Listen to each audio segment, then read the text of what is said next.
Good day mga par, ayan. Mag-change nga pala tayo kay Rosie.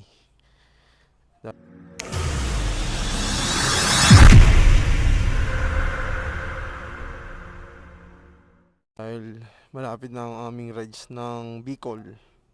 So ito ang gagamitin ko is ang Motul 1 liter pero 900 ml lang naman yung ginagamit dito. So may tira naman to. So guys, mga par, ayan, ito ang gamit ko para kay Rosie. Alright. Tapos, ang change oil ko is 1,500. Gear oil, kahit ano naman yan. Pagka 3,000 odo na tinatakbo ni Rosie, ayan, naghahalo tayo ng P carbon cleaner. Ayan. So tara guys, change oil tayo. So ito ang mga dapat nating gamitin. Ayan, number 17. Oh, yan si Sabrina. Sabrina, nangungulit na naman si Sabrina dahil may kuto. Gusto mo ikaw change oil ko? Doon na. Doon.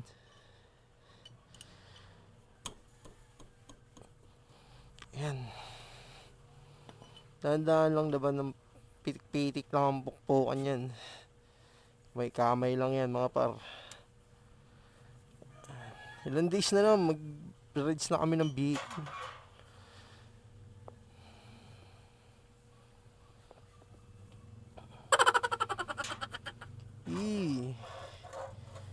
Yeah, linis pa. Ang linis pa. Alright. Yung motor na yan, galing yan kay Boss Eman. Yan. Bigyan tayo ni Boss Eman. Galing ng Jeg Motorworks yung motor na yan. So yan, na-change na natin yan. Mamaya na natin ulit yan babalikan. Hayaan lang natin tumulo yan. Mga 10 to 15 minutes lang naman. So after natin madrain ang langis natin dito kay Rosie, lipat tayo dito sa gear oil. So socket number 12. Ayan. Dito tayo magdi-drain. Oh ha. Naka white bolts. Yayamanin. Yan. All goods pa ang gear oil niya mga par. Ayan o. All goods. Baka alagang Marvin Vlogs yan. Di totoo yan. Ayan lang natin yan madrain.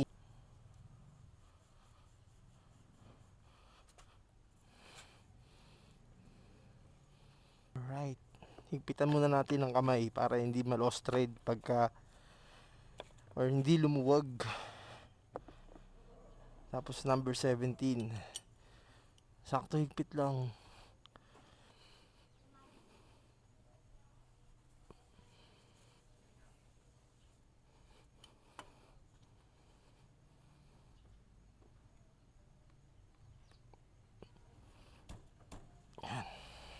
Okay na yun.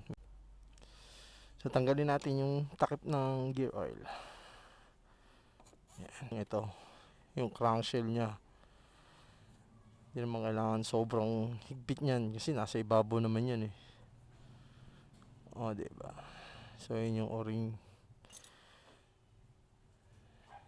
Yan. So balik na natin itong bolts na to.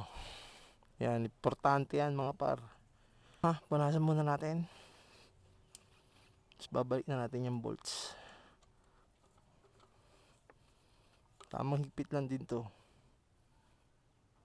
Okay na yan. Lalagay muna natin isang gear oil JBT. Ito lang kasi yung available dito. Pero goods naman to.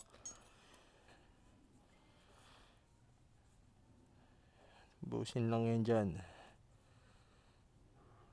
Yung kakalimutan lagi na takpan yung drain plug. Ayan, importante dyan. Higpitan. Ayan, okay na yan. So mga par, babawas tayo ng langis dito. Dahil ang gagamitin lang natin is ang 900 ml. Para sa ating Aerox na si Rosie Motul. Oh. So may sukatan yan. Ito. May kita naman yan eh. Pag nasa 900 ml na. Kasi pag sumobra ka sa langis, mapupunta yan sa air filter.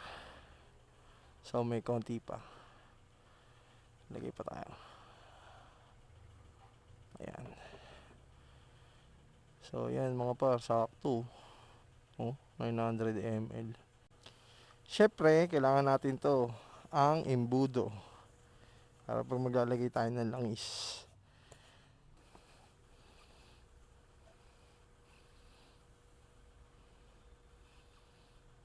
Yun lang pag mag-change oil kayo.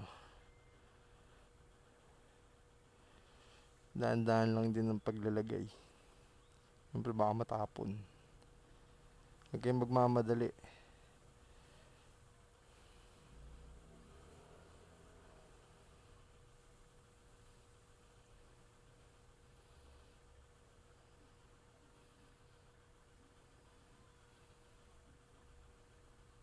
Tsaka lagi nyo i-check yung drain. Mamaya hindi nyo pala takpan yung ilalim ng makina. Tutulo lang sa ilalim yung langis. Diba? Okay.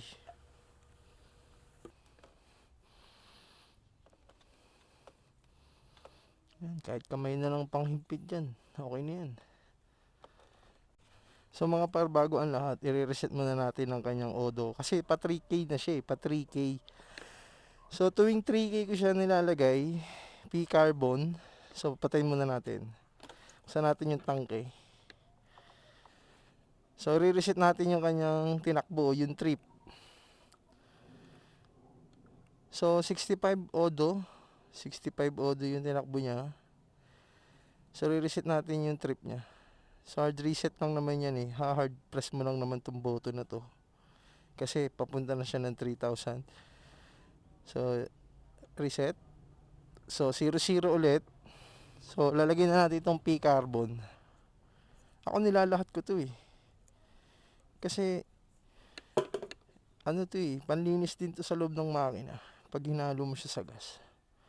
Ayan. Oh, lahat yan. Diba? Lahat yan. So, syempre, kailangan full tank yan. Pagkalagay natin, actually, may 3 bar pa naman siya. So, lalagay tayo ng gasolina. Yan.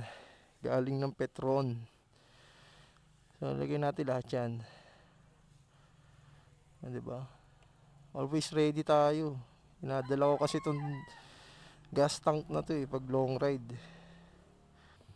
Alright.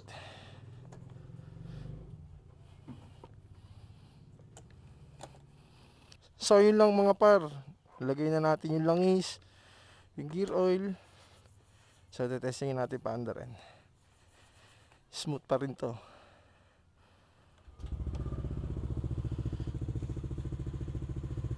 Alright. Ayan.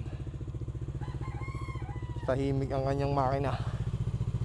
Dahil syempre alaga natin siya. So yun lang mga par. Tapos na natin siyang exchange.